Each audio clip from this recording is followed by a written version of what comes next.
이 시간 우리가 함께할 하나님의 말씀은 어제 이어서 각시대 대쟁투 제27장 신앙 부흥과 참된 회개에 관하여 함께 하나님 말씀을 나누고자 합니다. 신앙 부흥과 참된 회개 두 번째.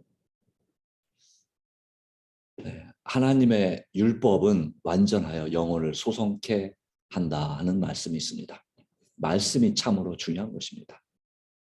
그 증거가 참으로 사람을 살리는 것이죠. 율법이 없으면 사람들은 하나님의 신성성과 순결, 그리고 자기 자신들의 죄와 불결에 대하여 올바른 관념, 즉 깨달음을, 의식을 가질 수가 없습니다.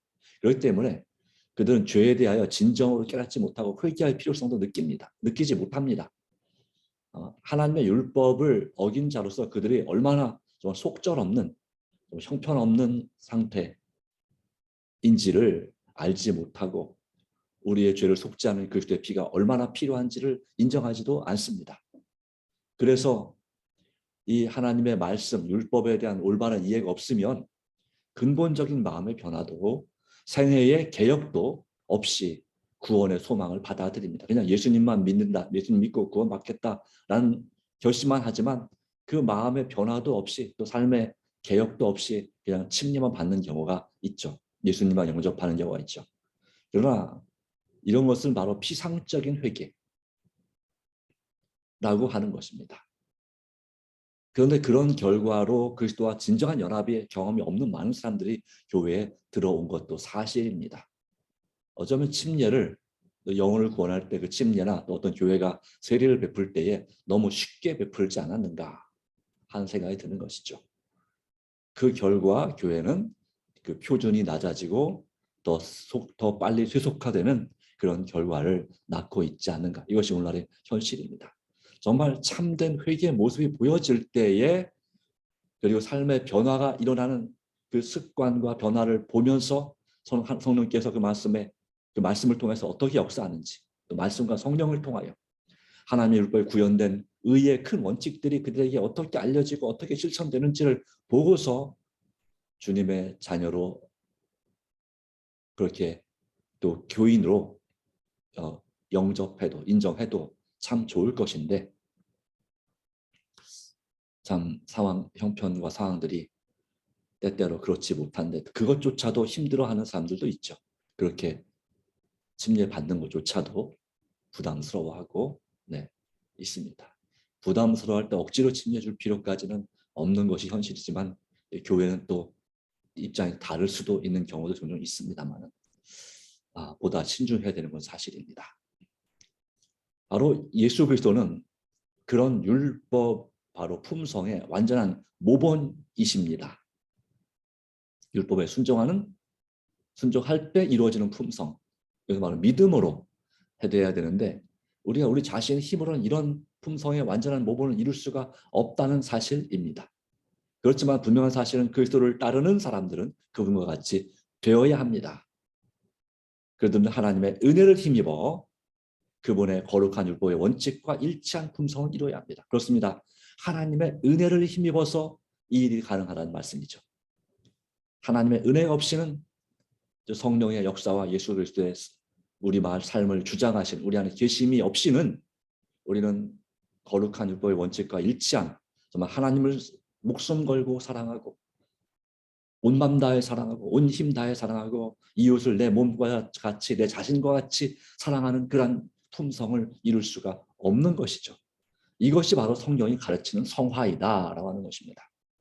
값싼 성화, 값싼 은혜, 값싼 믿음이 아니라 정말 가치 있고 하나님께서 귀하게 보시는 바로 예수님의 온전한 그 순종을 나의 것으로 온전히 받아들일 때 일어나는 성화. 이 일은 오직 그리스도를 믿는 믿음을 통하여 하나님의 영에 내재하시는 능력으로 말미암아서만 성취될 수 있다. 이게 정답입니다. 우리가 하나님께서 말씀하시는 그 말씀의 그 원칙, 가르침에 대하여 정말 믿음으로 순종해야 합니다.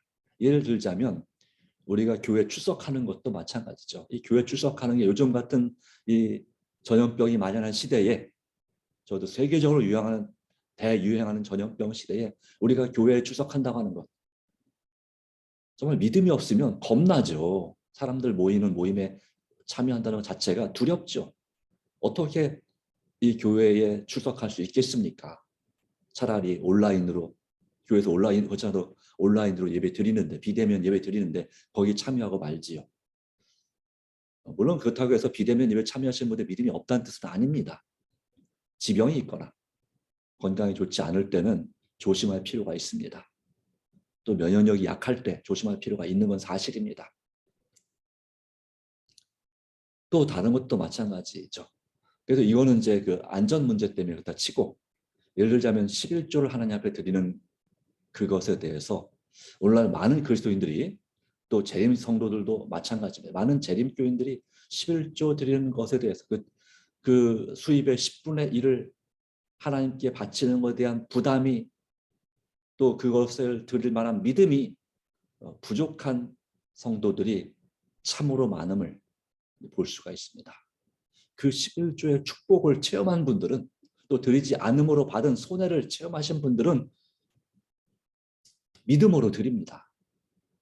정말 가난한 과부가 그의 생활비 전부를, 바로 2랩돈, 오늘날 우리 돈으로 한 1,000원, 2,000원밖에 안 되는 그 돈을 하나님 앞에 믿음으로 바친 것처럼, 하나님께서 말씀하셨죠. 예수님을 통해서 너희가 무엇을 먹을까, 무엇을 마실까 염려하지 말라. 내일 일을 내일 염려할 것이고 오늘 일은 한날의 염려는 그날의 족하다. 다 이 모든 것을 하나님께서 채우시고 돌보신다는 약속의 말씀. 참새 하나도 돌보신 하나님께서, 또 들의 꽃 하나도 돌보신 하나님께서 어찌 우리를 돌보시지 않겠는가, 믿음이 적은 자들아 라고 말씀했죠. 그래서 너희는 먼저 그의 나라와 그의 의를 구하라고 했습니다. 그런데 그것의 실천 가운데 하나가 바로 선을 행하는 것이고, 또한 11조를 하나님 앞에 구별해 드림으로 내가 하나님의 자녀임을, 하나님께 나를 창조하셨고 구원하셨음을 인정하는 믿음의 표현이, 바로 믿음의 실천이 바로 순종입니다. 다시 말하면 11조를 드리지 않는 것은 불순종하는 거죠. 그것은 바로, 불순종한다는 얘기는 어디서 나온 것입니까? 불신. 하나님께서 나에게 충분한 그 말라기 3장에 말씀한 축복의 그 약속의 말씀을 믿을 수 없다는 얘기죠. 내가 믿지 못하겠다는 얘기죠. 불신이죠. 또 어떤 분들은 구약 시대는 11조를 바치라 했지만 신약 시대는 11조를 바치지라는 말씀이 없다라고 주장하는 분도 있습니다.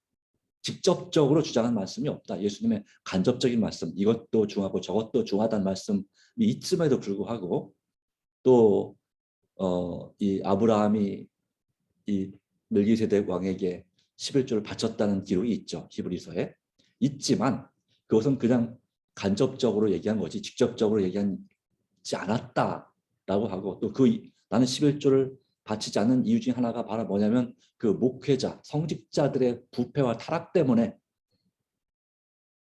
나의 돈을, 사실 내 돈이 아닌데 하나님께서 막 주신 돈인데 그걸 왜 자기가 판단하는지 모르겠지만, 네, 그렇게 바로 드릴 수 없다라고 하는 거죠. 그래서 나는 차라리 선교 헌금, 선교사를 지원하는 헌금으로 내겠다. 또는 뭐 도로 헌금으로 내겠다. 교회 감사 헌금으로 내겠다. 그러나 그것은 바람직한 원칙은 아닙니다. 뭐 각 교회마다 사정이 다를 수 있겠지만, 또 개인마다 사정이 다를 수 있겠지만, 이것이 한 예입니다. 사실요, 이 11조와 헌금 제도를 정하신 이유는 뭡니까? 그것은 우리 마음의 재물에 대한 욕심, 탐심을 제거하기 위해서인 것입니다.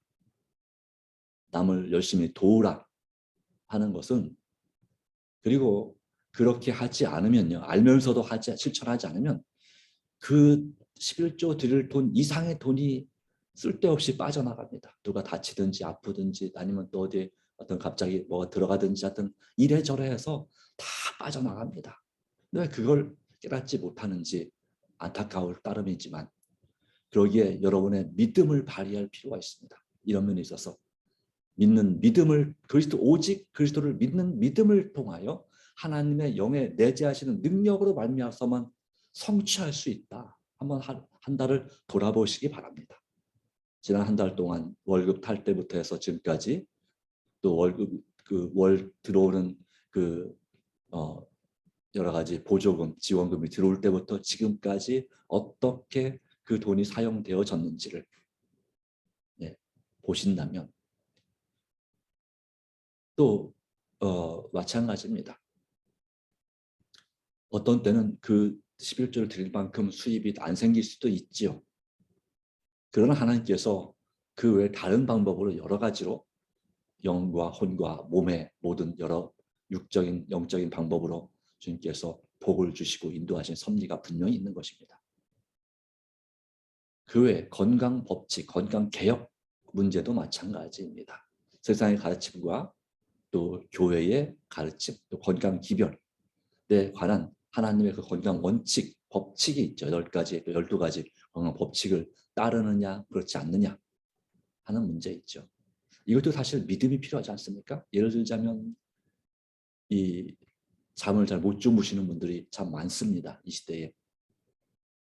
그것에 대해서 내 인간의 의지와 노력으로 내 신경이 예민하기 때문에 이 잠 문제를 해결할 수가, 이 건강에 관련된 이 문제를 해결하는 건 참 어렵습니다.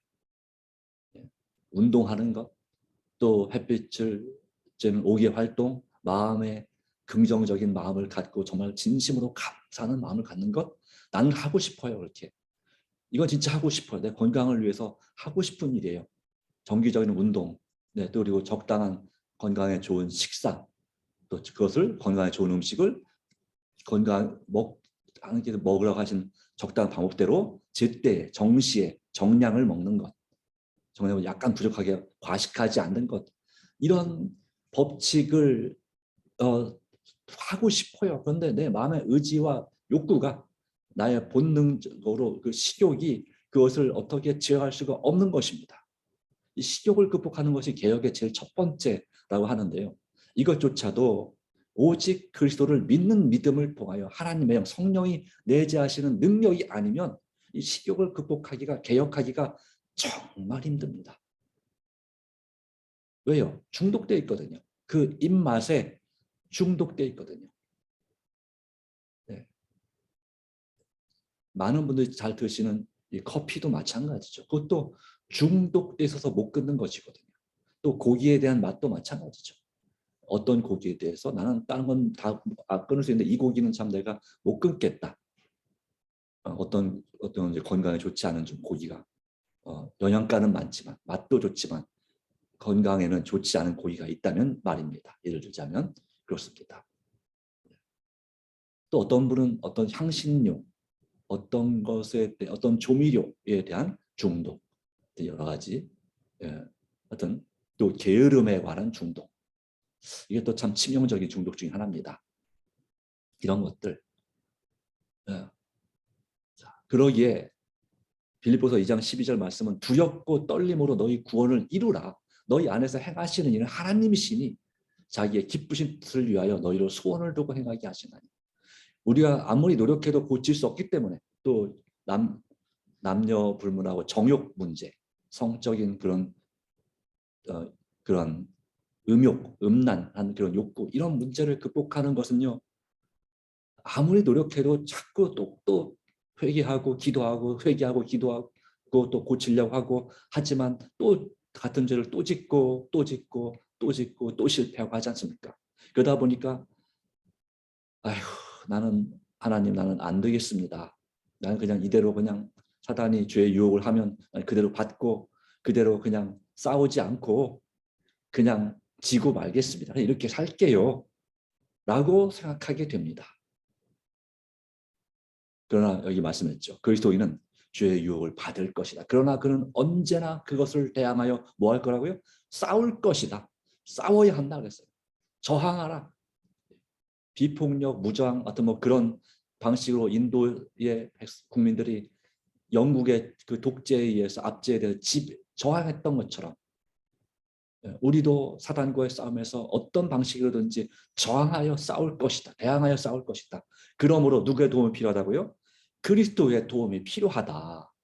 인간 사람의 연약함이 하나님의 능력과 연합될 때 믿음으로 우리 주 예수 그리스도로 말미암아 우리에게 이김을 주시는 하나님께 감사하노라고 부르짖게 되는 것입니다.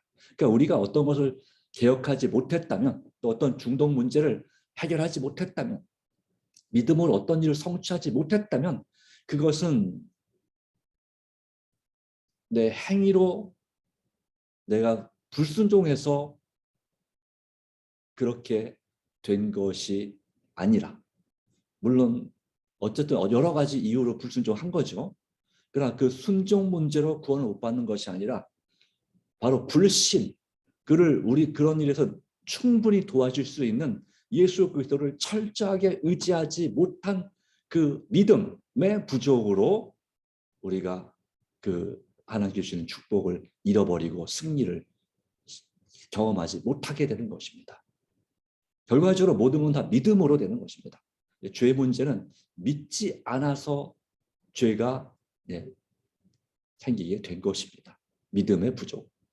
우리의 믿음의 부족을 하나님께서 도와주겠다 하는데 왜 우리는 이것이 참 우리에게 어려운 문제일까요? 어쨌든 우리는 이 성화, 품성이 예수님을 닮아가는 과업에 있어서 점진적인 것이고, 이것에 대해 우리 끝까지 포기하지 말고 믿음으로 전진하게 되기를 간절히 바랍니다. 아무리 내가 사단 앞에 유혹에 쓰러지고 넘어질지라도, 견디다 못해 쓰러질지라도 불쌍히 여겨 도와줄 분이 바로 예수님이시니, 바로 예수님을 의지해서 나는 날마다 회개하고 날마다 끝까지 이 길을 가겠습니다. 죄인이 회개하여 속죄의 피로 말미암아 하나님과 화목해질 때부터 그리스도인 생애가 시작됐다. 여러분이 날마다 지는 것 같지만 사실 날마다 지는 건 아닙니다. 매일의 삶과 순간 가운데 이길 때도 있는 것이죠. 그리고 계속해서 하다 보면 점점 이길 때가 많아지는 것입니다. 그리스도의 장성의 장성의 충만한 분량에 충만한 데까지 오직 한 일, 뒤에 있는 일은 잊어버리십시오. 지금까지 졌던 경험은 잊어버리십시오. 내가 주님 앞에 실패했고 죄를 졌던 경험은 잊어버리고 진정으로 회개하고 잊어버리십시오.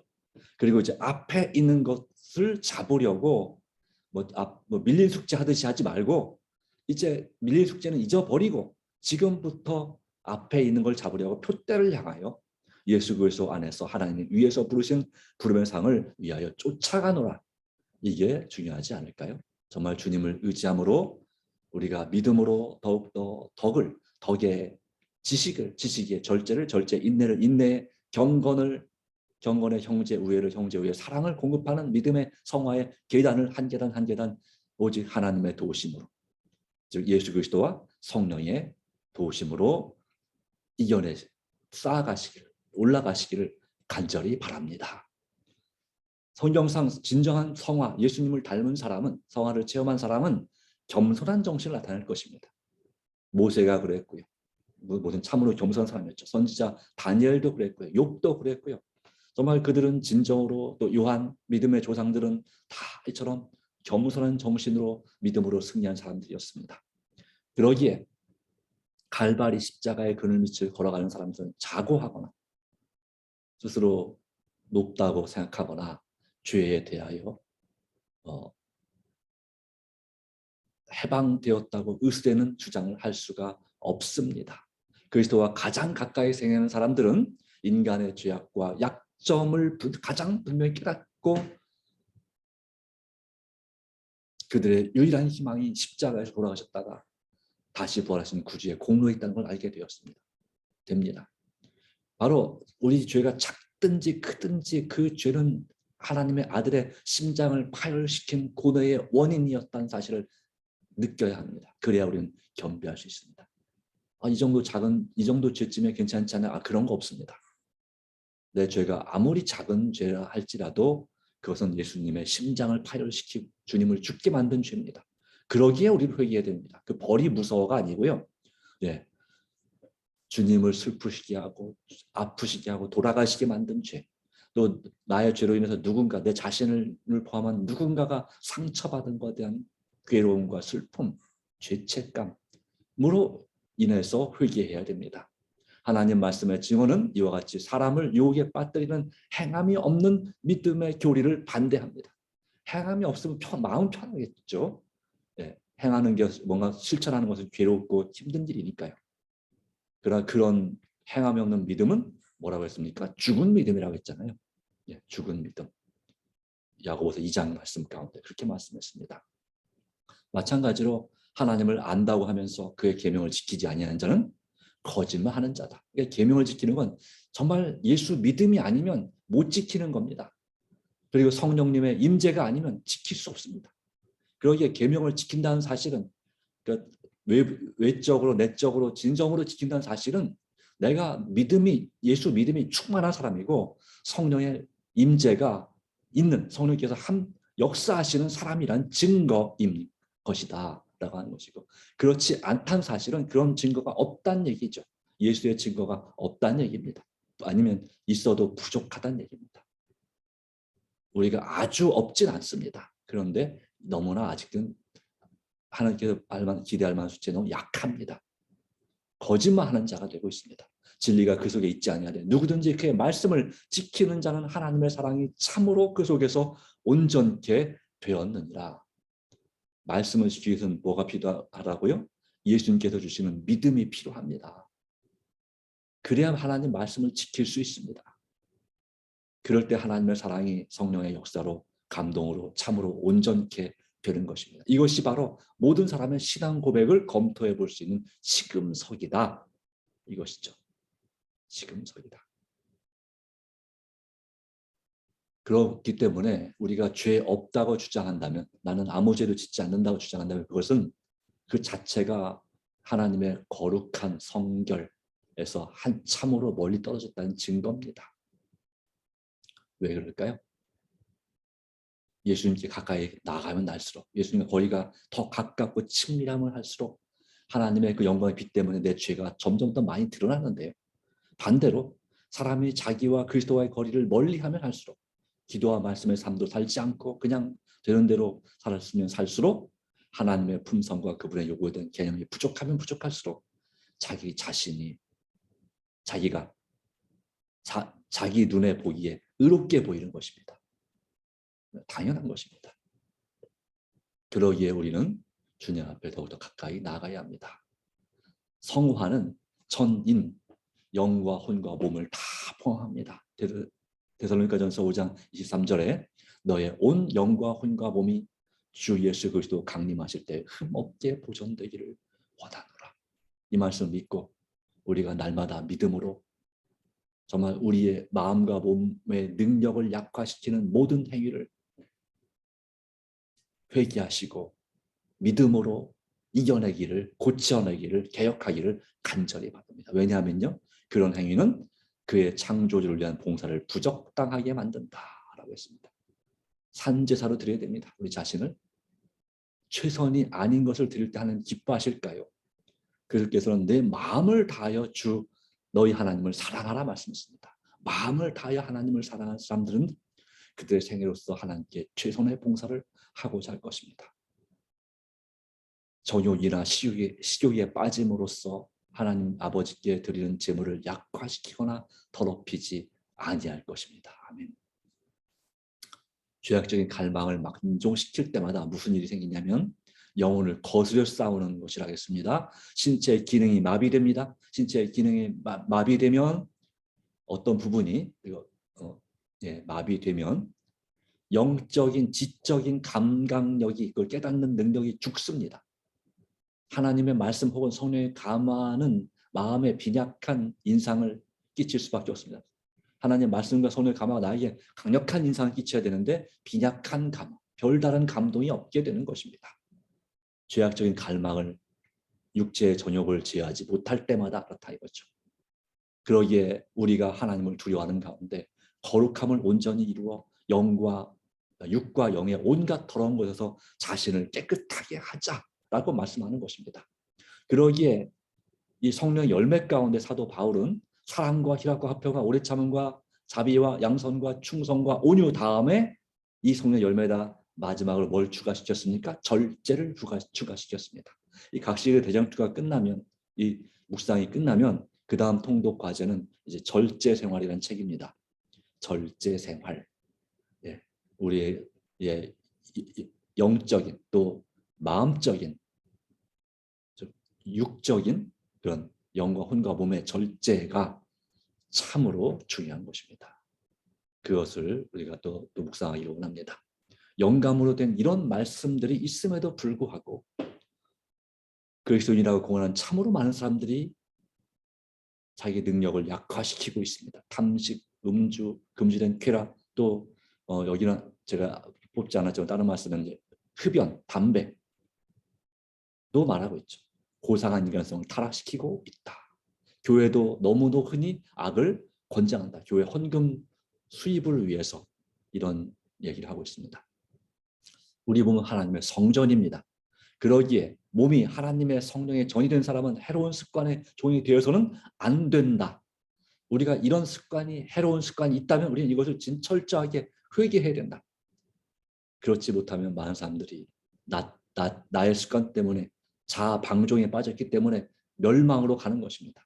부자옷을 만지지 말라 했습니다. 자, 세속적 만족과 죄악적 습관을 완전히 내어버리자. 완전히 내버려야 됩니다. 이것이 바로 우리의 기도가 되어야 되고 우리의 성화가 진실한 것이 될 수 없다는 우리의 주장이 정당함이 입증된다. 하나님 말씀 빛에 의하면 그렇습니다. 그러기에 여러분 완전히 내버리시기 바랍니다. 그렇다고 해서 겸손한 삶을 산다고 해서 슬픔과 자아 열시, 참 어려운 말이 나왔어요. 열시는 우리가 잘 안 쓰는 말인데요. 영어로 self depreciation인데 이 self depreciation은 다른 말로 하면 자아 멸시, 자기 비하 이런 뜻입니다. 그러니까 내 삶을 하나님께서 우리를 인정하시는 것보다 더 내가 내 자신을 낮춰서 마치 벌레처럼 보면 안 된다라는 뜻이에요. 하나님께 나를 인정하고 귀하게 보시는 만큼 내 자신을 존중해야 된다 이겁니다. 자아 존중, 감이 필요합니다. 이런 하나님이 인정하시고 축복하신 생을 사는 것이 우리의 특권이고 우리가 늘 죄의식과 죄책감에 빠져서 그 어둠 가운데 항상 우울하게 지내는 것은 하나님의 뜻이 아니다라고 말씀합니다. 우리는 예수님께로 나아가 날마다 용서받고 깨끗하게 되고 그리고 율법 앞에 부끄러움 없이 가책 없이 설 수 있어야 합니다. 왜냐하면 그리스도 예수 안에 있는 자에게는 결코 정죄함이 없느니라. 로마서 8장이었죠. 어떤 이런 습관과 죄악의 문제가 있다면 죄의식이 있다면 이것을 우리가 즉시 회개함으로 마음에 참된 평화와 기쁨을 얻어야 된다라는 말씀이 되겠습니다. 그러기에 예수님을 통해서 우리는 하나님의 아들들이 되고 그리스도인 생애는 하나님을 믿는 믿음과 승리와 기쁨의 생애가 되어야 합니다. 바로 우리에게 주신 그 믿음으로 말미암아 요한일서 5장 4절 그리고 항상 기뻐하는 것이 여호와를 기뻐하는 것이 너희 힘이니라 말씀했습니다. 주 안에서 항상 기뻐하라. 내가 다시 말하노니 기뻐하라. 항상 기뻐하라. 쉬지 말고 기도하라. 범사에 감사하라. 이는 그리스도 예수 안에서 너희를 향하신 하나님의 뜻입니다. 우리는 매일 이렇게 살아야 합니다. 항상 기뻐하려면 그 앞에 한 말씀 더 있어요. 항상 선을 행하고 항상 기뻐하고 항상 기도하고 항상 모든 일에 감사하는 삶. 이것이 믿음과 승리의 기쁨의 생애입니다. 주님을 믿는 믿음의. 바로 우리는 바라봄으로 변화됩니다. 그럼 우리는 무엇을 바라봐야 될까요? 누구를 바라봐야 될까요? 예수님을 바라봐야 합니다. 날마다 기도와 말씀으로 나를 능히 도우실 수 있고 바로 하나님의 품성의 완전하심과 거룩하심을 보여주시는 모본 되시는 예수님을 바라보아야 되는데 그걸 무시한 채 사람들의 교훈과 이론을 집착할 때 우리는 변화대가 아니라 도리어 퇴화되는 거죠. 타락하는 거죠. 퇴보하는 거죠. 네. 그러므로 마지막 말씀 복 있는 사람은 아인의 꾀를 쫓지 아니하며 오직 여호와 율법을 즐거하여 그 율법을 주야로 묵상하는 자로다 했습니다. 하나님의 율법이 다시 그 정당한 위치를 회복할 때에 어디에서요? 우리 자신의 삶에서요. 어디에서요? 우리 교회의 우리 소그룹의 우리 가족의 삶에서 하나님의 율법이 다시 그 정당한 위치를 회복할 때만 하나님의 백성이라고 공언하는 사람들 사이에서 초대교회가 가졌던 믿음과 경건의 부흥이 일어날 수 있다. 아멘. 이런 믿음과 경건의 부흥이 일어날 수 있습니다. 나의 삶에서도 교회에서도. 그러므로 여호와께서 이같이 말씀하신 너희는 길에 서서 보며 옛적 길 곧 선한 길이 어디인지 알아보고 그리로 행하라. 너희 심령이 평강을 얻으리라. 아멘. 하나님의 결론은, 성경 말씀의 결론은 너희 심령이 평강을 얻으리라.